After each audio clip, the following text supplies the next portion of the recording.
it's Dr. Amanda Smith, and today we're going to talk about adjusting the pelvis and the low back bones. We're going to start out with the pelvic bones. So we're talking about the ilium and the SI joint the ilium in reference to the sacrum. So for Nicole here, we have, she actually has a short leg on the right when she's extended, and whenever I bend her knees, her legs balance out.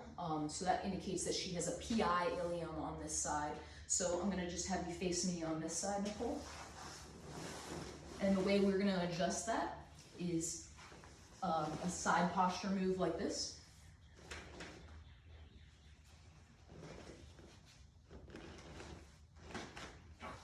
Just like that, go face down. All right, and her legs are now balanced, so that's really cool.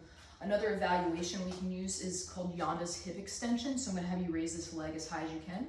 And then on the other side, good. And she's an athlete, so we want her leg extension to be as high as she can. And ideally, we actually want her to just move from the hips. So try that again, Nicole, and just move from the hips, good. And put your leg down on the other side, good.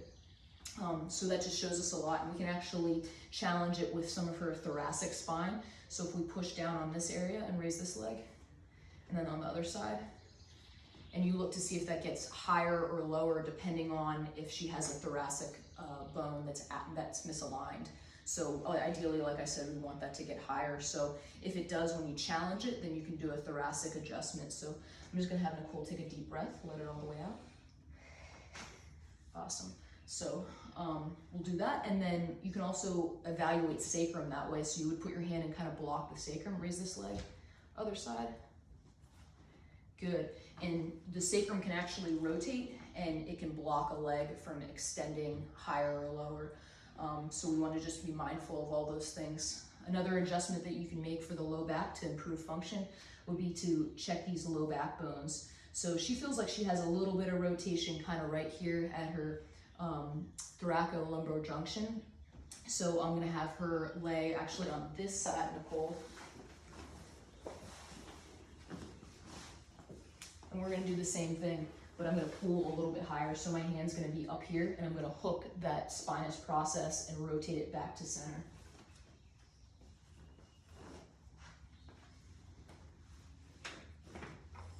Go face down.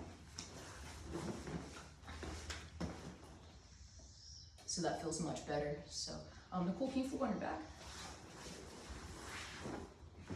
All right, we're also going to check for pubic bone. So that's the one that's in the center, that your pubic symphysis holds that together, and that can be a problem. And if you don't check for it, you're not going to find it. So I'm going to push down on your leg. Don't let me push down. Good. And it's strong, so that's good. I'm going to push down on this. Don't let me push. Good. If those were weak, then we would do like a muscle synergy technique. I like this one a lot, where I'd have her push in, and then I would try to separate, and then the pubic bone would align through muscle synergy.